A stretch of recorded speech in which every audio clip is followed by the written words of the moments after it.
Ladies and gentlemen, please take your seats.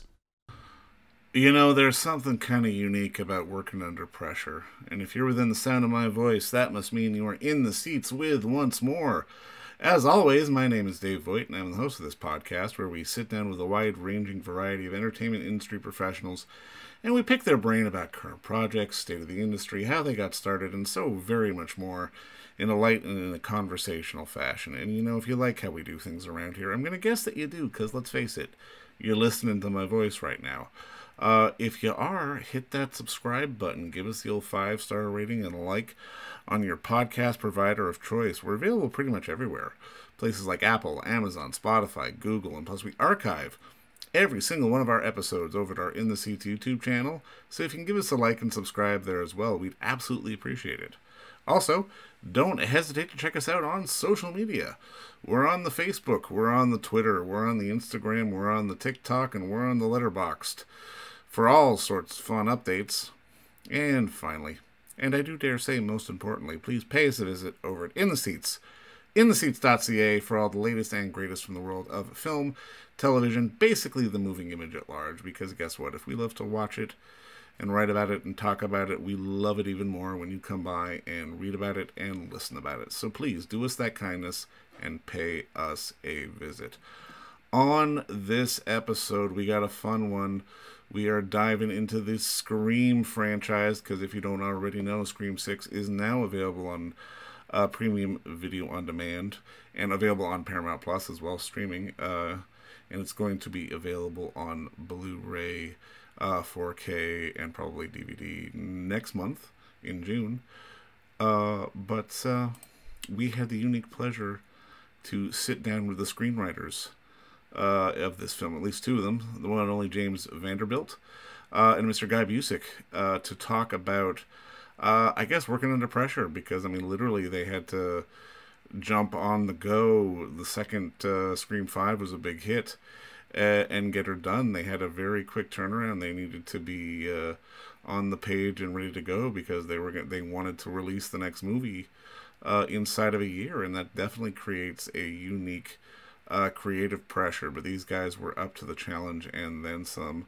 And on a personal note, it was nice to talk with James Vanderbilt again, because he's a filmmaker in his own right. We have talked to him before in the past.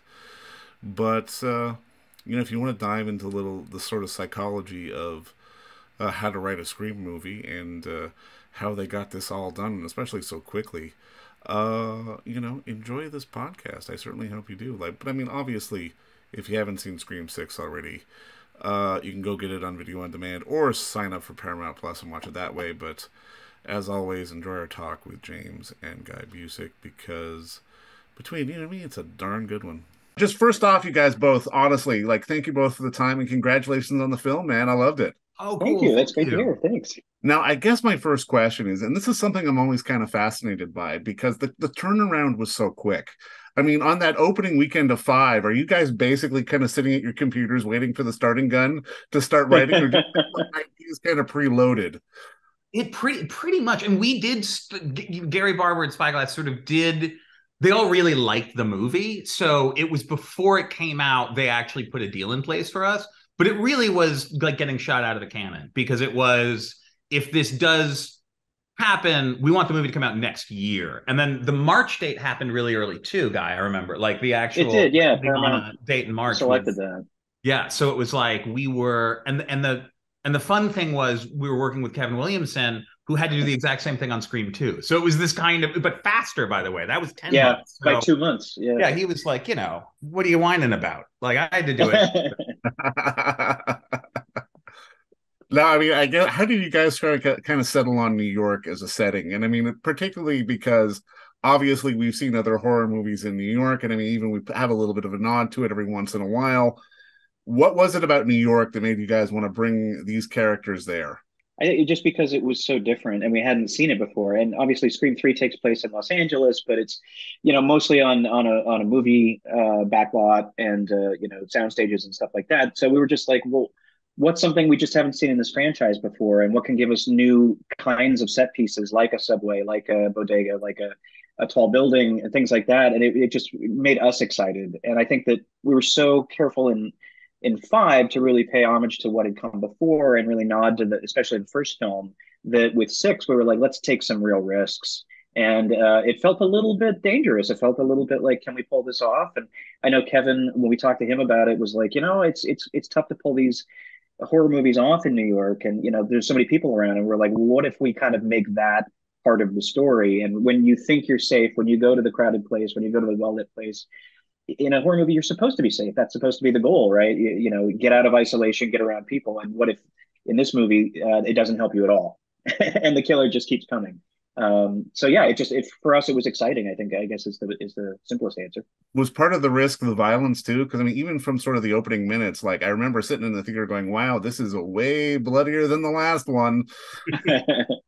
I think that was more sort of about the flavor of this Ghostface too. Right. I think that it kind of a more relentless, more like, usually in these movies, or even in a Scream movie, if you run into like a store or a bodega or something like that, you're safe, and not with this one. And so we loved the idea that he would sort of lean forward and be sort of more brutal, and it to sort of feel different than in the last movie. And then, God bless the radio silence boys. They like some violence. So they always they talk about how they like to overshoot violence so they can turn it up or turn it down in the edit. And I was, in the edit with them for a lot of it, and a lot of it was more turned up this time.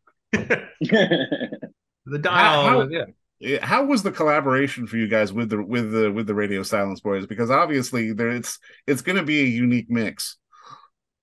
It's wonderful. I mean, like I met them for the first time on Ready or Not, and I had co-written that with my friend Ryan, and we met them at a story meeting, and it was within a few minutes I was like, I want to work with these guys for the rest of my career. I think we share a sensibility, we share a tone brain. We just like the same kinds of things, we reference the same projects, and they're just genuinely good people. Yes. Which is not always that common in this business. So when you find them, you just want to cling to them forever. But I mean, they knocked that movie out of the park, and so it was a very easy leap to get to Scream 5, and then obviously they did such a good job. It was like, of course, it's wonderful to work with them again. So that's our third thing in a row. The only things I've had produced, as a writer, they do, and I just couldn't be happier. I just feel like I won the lottery with those guys. They're great, and they love that we're just all friends too, and so it's a really creative, best idea wins kind of scenario, and we can kind of lean on each other, and they're very like I as a producer, they're sometimes directors are like, I don't want you in the edit, I don't want you to and they're like, no, come sit, be here for 10 weeks, and like let's all figure this out together, and we have a text chain going, all 5 of us, so it's very collaborative and wonderful, and yeah, I just want to keep working with them. They're the best. I mean, I've got to imagine that helps with, particularly on set as well, if you need like a script change or if you need to edit some pages or that kind of thing. Having that sort of back and forth has got to be way easier than sort of the opposite. Yeah, absolutely. So some of this stuff got written on text. I mean, literally, like I need a scene for what I mean. Like I remember the phone call. I don't know if you're doing spoilers, but there's a phone call late in the movie. And we decided we were going to use the Ghostface voice for it, and it was like text, like really? Wow. could say this, you know what I mean? And then the same with the edit and post. Like there was ADR lines that I would text over, and I was lucky enough to be on the set for a couple of weeks, and so they're just so collaborative and so inclusive. As the writer, sometimes it's like you hand in your draft and then you go away, and it's not the case with those guys. They want you involved. They want to pick your brain. They want to collaborate, and it's just so much fun to work with them. Yeah, I mean, Guy and I were up there pre-production, like helping, like figure out Gail's apartment chase in the apartment location. It was stuff like that. Yeah, like it's nice, like, cool. Yeah. Now, I mean, I've got to ask from both your perspectives, what is it about sort of the quote unquote killer? Like, obviously, Ghostface is that draws in audiences every time, because I mean, like when you look at it sort of objectively, okay, it's a little bit of a silly premise. People are putting on the mask and doing it over and over again, but we're always drawn into it and we always love it. What is it about sort of the character of Ghostface that you think is so compelling to audiences? I think part of it is that it's the mystery element, is that it could be anyone under there. It's not Jason, it's not Michael. You don't know who it is. And so it's sort of the costume is really a big question mark. It's like, who's under that mask? And you know, it's one of the characters you've met in the movie, and I think that's part of it. And then it's just a creepy mask. That's You know, I think just on a very visceral level, like it's just, you know, it's a very simple costume, and it's really creepy. You know, it's if you see that those blank eyes staring at you, you're gonna, you know, have a little accident.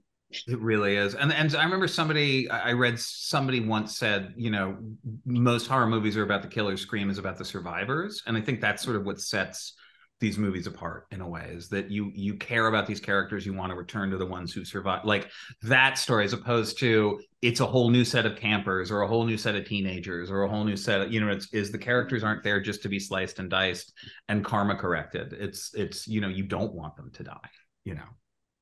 Now, I mean, I guess just to start putting a bow on this, and I mean, I'm not asking for spoilers, but I mean, how do you see the evolution of Ghostface going? I mean, God willing, we don't have Ghostface in space, but I think anything else is up for grabs. Well, now we can't do. Well, yeah, you know, that's what we were gonna do. Oh man, I guess we can't do that. Yeah, no, I mean, Ghostface on the Moon was you know, yeah, top, Dave. top I mean, of the thanks, list. Dave. I mean, I fucked it up. I'm sorry, guys. Yeah, thanks a lot.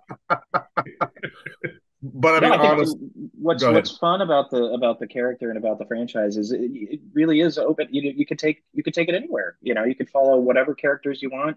You could take the killer anywhere you want. It's a really I think that's another thing that makes this so compelling. You know, as a franchise, it's just like you can reinvent it in lots of different ways, which was so exciting for us on Six with New York. It was like, this is just something we haven't seen, and let's do something different. Yeah. So, you know, who knows what the future holds. well, gentlemen, keep up the good work, brother. I mean, honestly, I love the film. I can't wait for more. But I mean, both of you, honestly, thank you both for the time today. And I mean, James, again, good to see you again, brother. good to see you too, man. I was like, I saw Absolutely. the name. I was like, wait a minute. All right, bye, guys. Take care, Dave. And don't forget to visit our friends over at Bay Street Video for all your DVD, Blu-ray rental, or purchasing needs this summer, as they are still open for curbside and some mailing delivery as well. Over at 1172 Bay Street, Toronto, Ontario, Canada, you can give them a call at 416-964-9088. That's 416-964-9088. Or send them an email at baystreetvideoto@gmail.com for any of your DVD and Blu-ray needs.